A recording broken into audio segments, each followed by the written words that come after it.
আলহামদুলিল্লাহ ওয়াসসালাতু ওয়াসসালামু আলা রাসূলিল্লাহ ওয়া বা'দ। সুপ্রিয় দর্শক শ্রোতা ভাই বোন, আমাদের জীবনে এমন কিছু সময় আসে যখন দেয়ালে পিঠ থেকে যায়, যখন আমাদের নির্দিষ্ট চাওয়া পূরণ করা ছাড়া আর বিকল্প কোনো পথ সামনে খোলা থাকে না। এ ধরনের পরিস্থিতিতে আল্লাহ রাব্বুল আলামিনের কাছে আমাদের মনের একান্ত কামনা বাসনাগুলোকে পূরণ করবার জন্য একটি বিশেষ পথ বাতলেছেন আমাদেরকে প্রিয় নবী সাল্লাল্লাহু আলাইহি ওয়াসাল্লাম, আর সেটি হলো ইসমে আযম। ইসমে আযম মানে হলো মহান নাম। আল্লাহ রাব্বুল আলামিনের এই ইসমে আযম তথা মহান নামের মাধ্যমে কোনো কিছু চাওয়া হলে তিনি সেটা পূরণ করেন। এই নামের মাধ্যমে আল্লাহকে ডাকা হলে তিনি সেটাকে সাড়া দেন। এ মর্মে নবী আলাইহিস সালামের অনেকগুলো হাদিস রয়েছে। অনেক উলামায়ে কেরাম ইসমে আযম সম্পর্কে বলেছেন যে এটি হলো আল্লাহ রাব্বুল আলামিনের যে মূল নাম আল্লাহ, সেটি তার অনেকগুলো গুণবাচক নাম আছে। তমধ্যে থেকে আল্লাহ রাব্বুল আলামিনের যে মূল নাম আল্লাহ, এই নামের মাধ্যমে আল্লাহ রাব্বুল আলামিনকে ডেকে যদি বান্দা কোনো কিছু চান কায় মনোবাক্যে অন্তরের গভীর থেকে, তাহলে সে দোয়া আল্লাহ রাব্বুল আলামিন অবশ্যই কবুল করেন।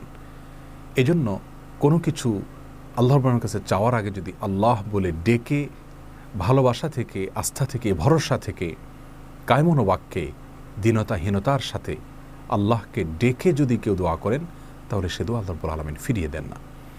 ইসমে আযম সম্পর্কে আরও নির্দিষ্ট করে আমরা নবী আলাইহিস সালামের যে হাদিসটি দেখতে পাই, সেটি তিরমিজিতে বর্ণিত হয়েছে, আরও বিভিন্ন হাদিসের কিতাবে বর্ণিত হয়েছে। সে হাদিস সম্পর্কে বিশ্ববিখ্যাত হাদিসবিদ হাফিজ ইবনে হাজার আল আসকালানী রাহিমাহুল্লাহ ফাতহুল বারীতে লিখেছেন যে ইসমে আযম সম্পর্কে সবচেয়ে বিশুদ্ধতম হাদিস হলো এটি। আর সেটি হলো এই যে বুরায়দা রাদিয়াল্লাহু আনহু বর্ণনা করেছেন, এক ব্যক্তি নামাজের মধ্যে একবার কিছু বাক্য বলে উঠলেন। নবী সাল্লাল্লাহু আলাইহি সাল্লাম তার কথাগুলো শুনলেন। তিনি বলে উঠলেন, আল্লাহুম্মা ইন্নী আসআলুকা বিআন্নী আশহাদু আন্নাকা আনতাল্লাহ লা ইলাহা ইল্লা আনত আল আহাদুস সামাদ আল্লাযী লাম ইয়ালিদ ওয়া লাম ইউলাদ ওয়া লাম ইয়াকুল লাহু কুফুয়ান আহাদ। তার মুখে এই বাক্যগুলো শুনে নবী আলাইহিস সালাম বলেছেন, নিশ্চয়ই এই লোকটি ইসমে আযম পাঠ করেছে। ইসমে আযমের মাধ্যমে আল্লাহ রাব্বুল আলামিনের কাছে কোনো কিছু চাওয়া হলে তিনি সেটা ফিরিয়ে দেন না। এর মাধ্যমে আল্লাহকে ডাকলে তিনি অবশ্যই তাতে সাড়া দেন। এই হাদিসের ভিত্তিতে অনেক মুহাদ্দিসিন ইকরাম বলেছেন এটি হলো সেই দোয়া যেটাকে ইসমে আযম বলা হয়, যার মাধ্যমে এটি পাঠ করার পর আল্লাহর কাছে কোনো কিছু পেশ করলে সেটাকে অবশ্যই আল্লাহ তাআলা পূরণ করেন। মনের যে কোনো ভালো আশা আল্লাহ তাআলা পূরণ করে থাকেন।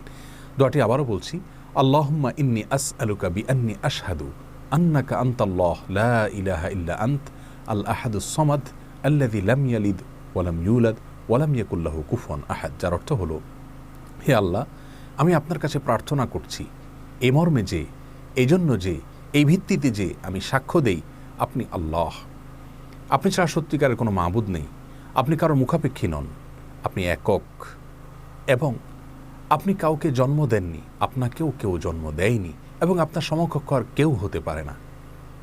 এই বাক্যগুলো পাঠ করে আল্লাহর বড়ের কাছে কোনো চাওয়া পেশ করলে তিনি অবশ্যই সেটি পূরণ করেন। কেউ যদি অত্যন্ত সংক্ষেপে ইসমে আযমের মাধ্যমে দোয়া করতে চান, তাহলে তিনি আল্লাহ রাব্বুল আলামিনের প্রতি আন্তরিকতা, ভালোবাসা, শ্রদ্ধা, বিশ্বাস, ভক্তি এবং ভরসা রেখে আল্লাহকে ডেকে ডেকে মায়ার সাথে, মমতার সাথে, আল্লাহর অনুগ্রহগুলোর কথা স্মরণ করে আল্লাহকে ডেকে ডেকে তার মনের চাওয়াগুলো পূরণ করবেন। এটা হবে ইসমে আযমের সবচাইতে ছোট ভার্সন।